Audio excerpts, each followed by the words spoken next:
Oi a todos, espero que estejam bem. Eu vou dar seguimento ao vídeo de apoio do módulo 6 sobre contratos de longo prazo.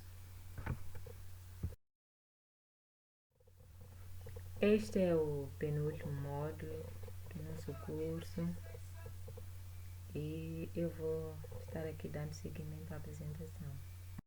Nas aulas anteriores já abordamos sobre estruturas de mercado e alguns mecanismos de comercialização. Então, sabemos quais alguns mecanismos foram abordados principalmente no módulo anterior. E hoje eu vou dar seguimento à apresentação dos contratos a longo prazo. Aqui há um aspecto interessante antes de especificamente aos contratos de longo prazo, que são os spots até a internalização. O que seriam um spot, assim, em termos mais simplistas para o entendimento de todos? Primeiro dizer que são várias formas da comercialização, se assim posso falar. Então, existe esse mercado à vista, que é chamado também de spot. Existem essas formas híbridas, que são os contratos, na verdade, de longo prazo. E existe a integração vertical. Esse mercado à vista, o spot, na verdade, ele implica em mais custo de transação e principalmente ele é adequado em situações em que o preço, na verdade, ele é discriminatório, que ele é padronizado, por exemplo, como é o caso das commodities.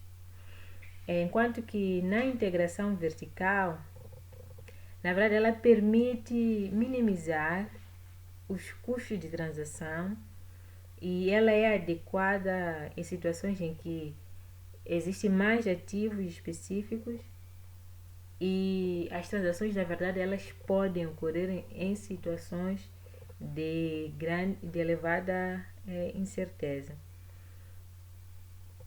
Entre o mercado à vista e a integração vertical, existe, na verdade, um conjunto, na verdade, de restrições que acabam chegando, por exemplo, às formas híbridas, que são uma das formas, por exemplo, os contratos de longo prazo são formas híbridas possíveis.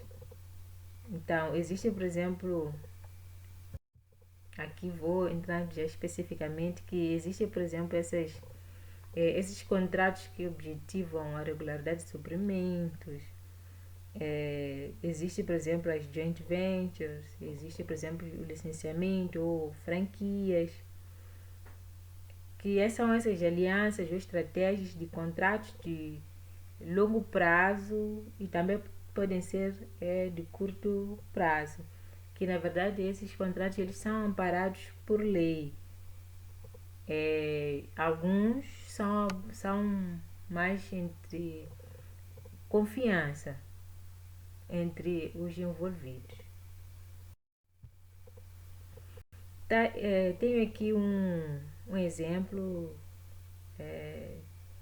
de contratos de longo prazo, aqui a olhar para a rede de supermercados.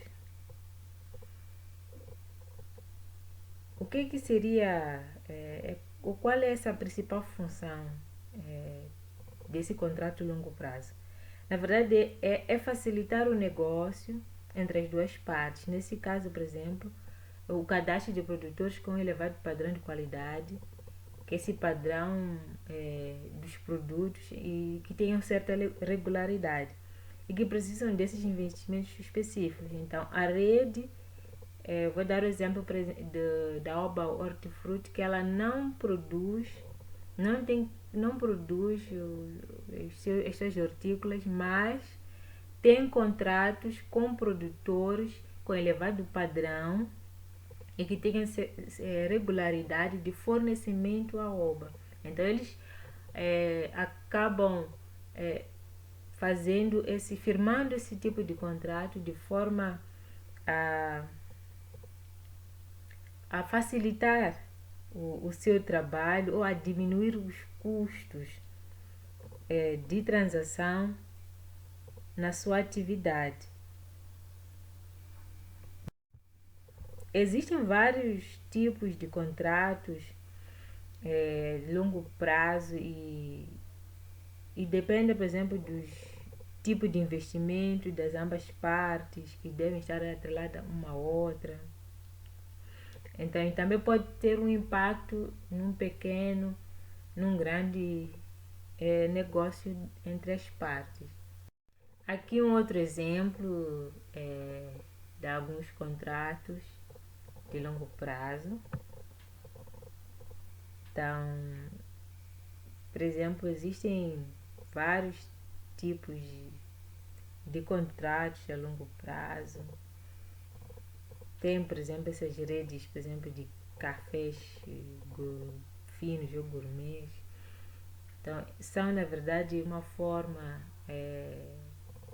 de contratos que são contratos estabelecidos entre essa rede e o produtor. Há aqui alguns exemplos.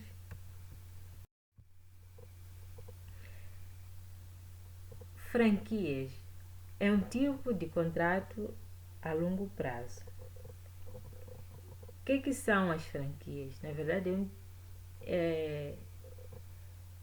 seria necessariamente que seria um sistema, se assim posso chamar, em que uma determinada entidade, uma empresa, ela cede o direito de uso de um elemento ou mais elementos do seu negócio. Também pode ser um produto, pode ser serviço, pode ser uma tecnologia, pode ser um sistema operacional a uma outra empresa, cobrando uma taxa para essa concessão.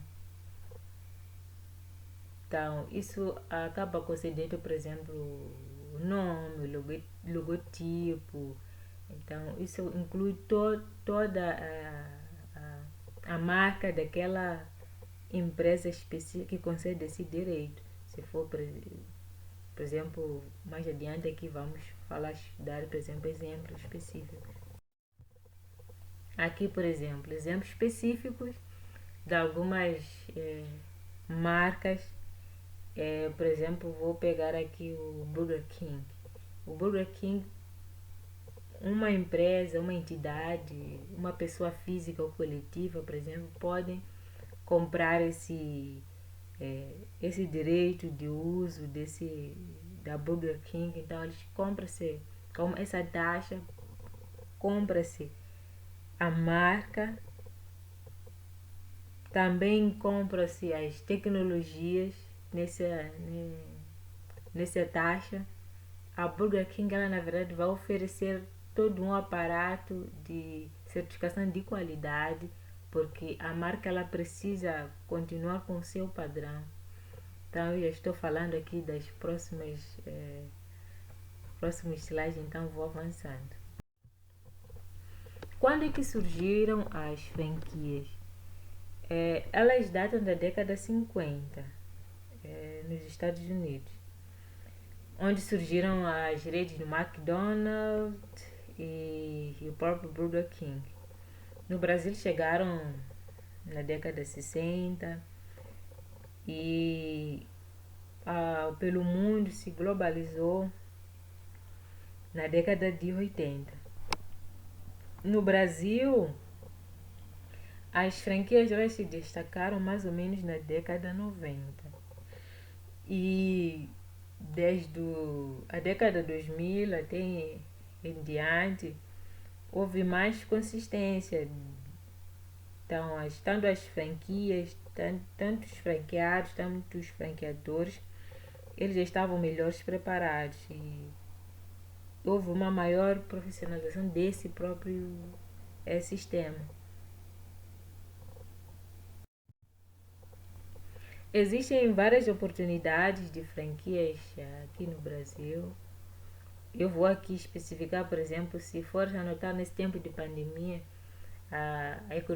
o sistema de delivery ele ganhou muito espaço.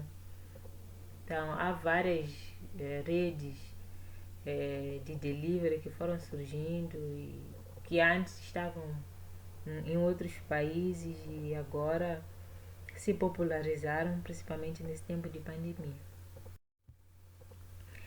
Existem vantagens para o franqueado. Eu já tinha falado lá, por exemplo, que quando uma entidade, tanto uma pessoa física ou coletiva, compra uma franquia, ela tem essa vantagem de receber não só recebimento não só da marca, mas também da assessoria e treinamento.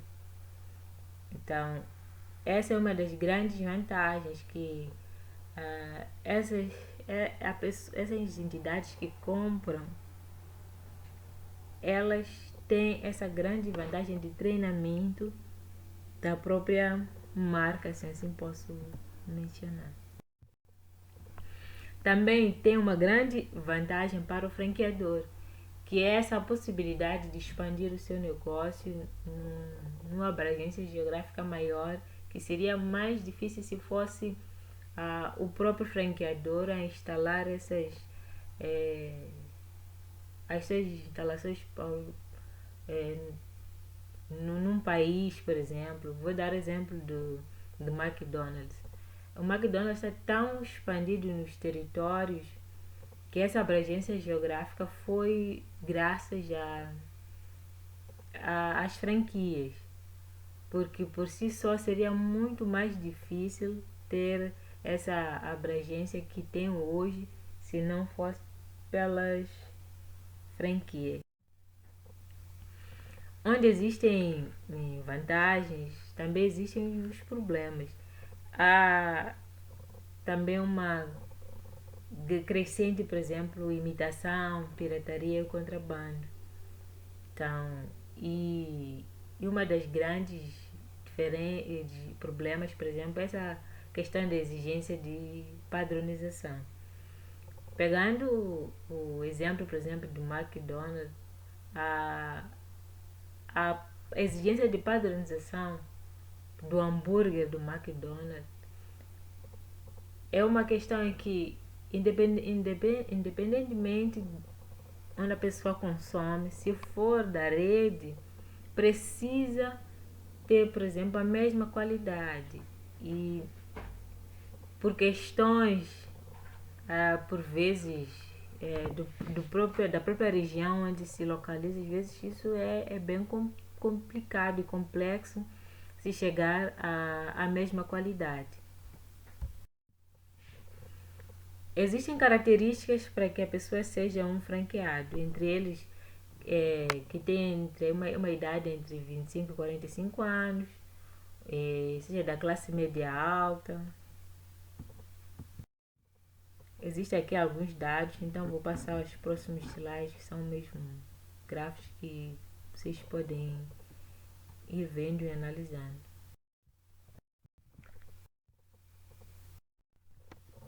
Aqui está uma outra forma de contratos a longo prazo, que são, na verdade, sociedades controladas em conjunto. Empreendimentos em conjunto são as joint ventures, que tem aqui a definição. Uma outra forma de falar isso que na verdade seria uma reunião de recursos financeiros ou técnicos entre empresas. Essa seria para um determinado processo produtivo. E essas empresas, na verdade, elas estariam no mesmo ramo, porém podem ser em diferentes níveis produtivos. Não necessariamente precisam ser do mesmo nível produtivo, mas sim do mesmo segmento. Essa sim era a palavra correta. Olhando para a definição das joint ventures, é possível, por exemplo, extrair esses três elementos. Como eu havia falado, por exemplo, dessa questão da tecnologia. há necessidade, por exemplo, quando se firma uma joint venture, por exemplo, o objetivo é possibilidade de envolver alterações de ordem acionária, mas não o suficiente para caracterizar mudanças de controle. Também, o objetivo é o planejamento e execução de médio e longo prazo de uma determinada atividade, sentido estratégico. Então, existem também questões que, para que haja para que se alcance os objetivos de uma joint venture, existe essa necessidade, por exemplo, de integração entre produção e fabricação, ou entre fabricação e comercialização. Existe, por exemplo, o caso de absorção de uma tecnologia. Então, numa joint venture, uma fusão, ela pode necessariamente ser somente para uma absorção de uma tecnologia específica que uma determinada empresa possuía. Então, isso seria um avanço para esse segmento produtivo específico. Por que, por exemplo, ter a joint venture? Existe a questão da redução e divisão de riscos. Essa facilidade de transferência de tecnologia, eu já havia mencionado isso. Essa é uma das grandes vantagens. Em vez de se comprar uma tecnologia, é possível firmar contratos a longo prazo via joint ventures, de forma que a transferência da tecnologia ela seja fácil. E existe também uma grande vantagem de expansão de um certo setor de uma empresa.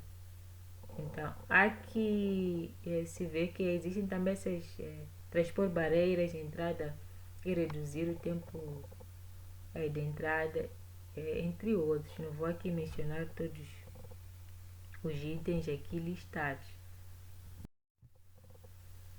Quais são as características? Eu já mencionei, por exemplo, aqui na apresentação está o controle societário compartilhado por vários investidores.